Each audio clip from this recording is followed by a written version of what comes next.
नमस्कार, मैं राजीव और इंडियन लॉ की सीरीज़ में जो आपकी खबर के द्वारा लीगल अवेयरनेस के लिए जो एक प्रोग्राम चलाया जा रहा है जो 11 बजे टेलीकास्ट होता है, डेली लाइव होता है, उसमें आज एक बहुत ही इम्पॉर्टेंट जो एक जानकारी मिली मेरे सामने आया, तो वो आपकी खबर के व्यूवर्स को बताने के लिए महिलाओं से संबंधित क्या कानून है, उसमें से 8 बिंदु काफ़ी इम्पॉर्टेंट हैं जो मेरी जानकारी में आए। उसमें सबसे पहला ये है कि महिलाओं का जो अधिकार है इसके लिए अलग से एक वो बनाया गया, महिलाओं को सुरक्षित करने के लिए उनके अधिकार बनाए गए हैं।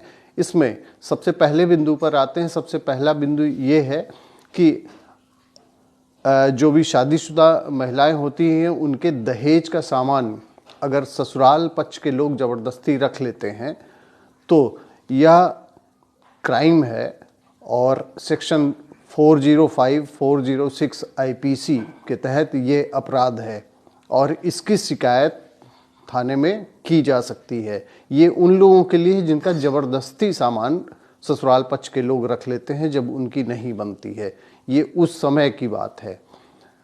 नंबर 2 पे आते हैं कि हिंदू उत्तराधिकार अधिनियम 2005, इसके अनुसार हिंदू महिलाओं को अपने पिता की संपत्ति पर वही अधिकार है जो बेटों का अधिकार है। मतलब कि समान अधिकार है। जो महिलाएं हैं शादी के बाद भी उनका अधिकार नहीं समाप्त होता है और उनको भी वही हिस्सा मिलना चाहिए जो बेटों को मिलता है। तो बेटे और बेटियों को बराबर करने के लिए हिंदू उत्तराधिकार अधिनियम 2005 बनाया गया था, जिसमें महिलाओं के अधिकारों को सुरक्षित किया गया है और उनको भी हिस्सेदार इसमें बनाया गया है। यह कानून है। तीसरे बिंदु पर आते हैं कि अगर कोई रेप की विक्टिम महिला है तो वह अपने सुविधानुसार जहां अपने को सुरक्षित महसूस करे वह अपना बयान रिकॉर्ड करा सकती है। इसके लिए उसको फोर्स नहीं किया जा सकता कि वह थाने पर ही जाकर अपना बयान दर्ज करवाए। और जो मेडिको लीगल होता है वह सरकारी अस्पताल में ही होगा। साथ ही सभी महिलाओं को मुफ्त कानूनी सलाह पाने का अधिकार है। ये महिलाओं के अधिकारों की बात हो रही है।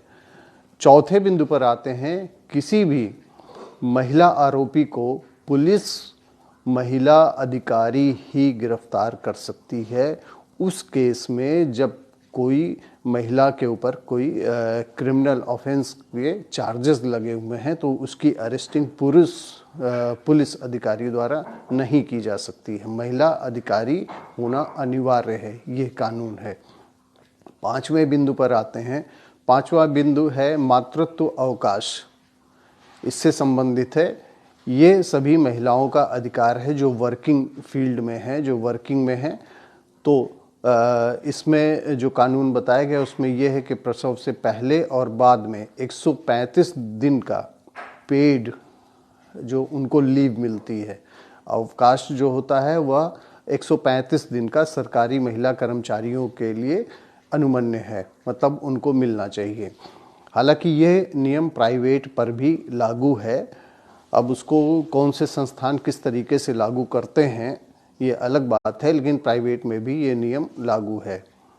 और इन केस, छठे बिंदु पर आते हैं, इन केस अगर हैरेसमेंट की कोई घटना होती है तो जो विक्टिम है वह सीधे संबंधित जिले के डीएम को अपना बयान दर्ज करा सकती है और डीएम की यह जिम्मेदारी बनती है कि वह इस बयान को पूरी तरीके से कॉन्फिडेंशियल रखें। ये डीएम की जिम्मेदारी बनती है। आते हैं 7वें बिंदु पर, जो 7th पॉइंट है। किसी भी महिला आरोपी की गिरफ्तारी, जो एक्यूज्ड है कोई महिला, कोई उनके ऊपर चार्जेस अगर लगे हुए हैं तो उसकी अगर अरेस्टिंग करनी है तो सूरज डूबने से और सूरज डूबने के बाद में, यानी शाम से लेकर सुबह तक, सूरज उगने से पहले कोई भी अरेस्टिंग किसी भी महिला की नियमता नहीं की जा सकती है। 8वें बिंदु पर आते हैं। महिला और पुरुष को समान वेतन मिलने का अधिकार है, समान वेतन का अधिकार लागू है। जो वेतन जिस भी संस्थान में काम कर रही महिला, जो पुरुष को उसी कैडर का मिलता है, वही महिलाओं को भी मिलना चाहिए, समान वेतन का अधिकार प्राप्त है। तो ये 8 बिंदु बहुत ही जो महत्वपूर्ण थे, जो कहीं ना कहीं इसकी ज़रूरत महसूस होती है। तो ये 8 बिंदु ऐसे थे जो लागू होते हैं। आपकी खबर को देखने के लिए बहुत बहुत धन्यवाद। और इसी तरीके से और भी इंफॉर्मेटिव जो भी लॉ से प्रोवाइडेड या जो भी इंफॉर्मेटिव चीज़ें आ सकती हैं, जो डे टू डे लाइफ में ज़रूरी होती हैं, वह आप लोगों को समय समय पर उपलब्ध कराई जाती रहेगी। और 11 बजे फेसबुक लाइव संडे के अलावा डेली होता है, जो कानून से ही संबंधित होता है, जिसमें कुछ ऐसी चीज़ें बताई जाती हैं जो आम लोगों से संबंधित हों, ऐसी चीज़ें बताई जाती हैं। उसमें बहुत ही टेक्निकल चीज़ें नहीं बताई जाती हैं, उसमें आम लोगों से संबंधित जो कानून है, जिसकी ज़रूरत डे टू डे लाइफ में आम लोगों को पड़ती हैं, और क्या उनके अधिकार हैं, किस तरीके से काम करना चाहिए, कोई प्रॉब्लम आती है तो उसको कैसे फेस करना है, ये सारे कानून बताने का प्रयास किया जाता है। बहुत बहुत धन्यवाद। और इन सारी इन्फॉर्मेशन को अगर आपको लगता है कि ये जानकारी और लोगों तक जानी चाहिए तो इसको शेयर करते रहें, और पेज जो है उसको फॉलो करें और भी लोगों को फॉलो करने के लिए बोलें। Thank you.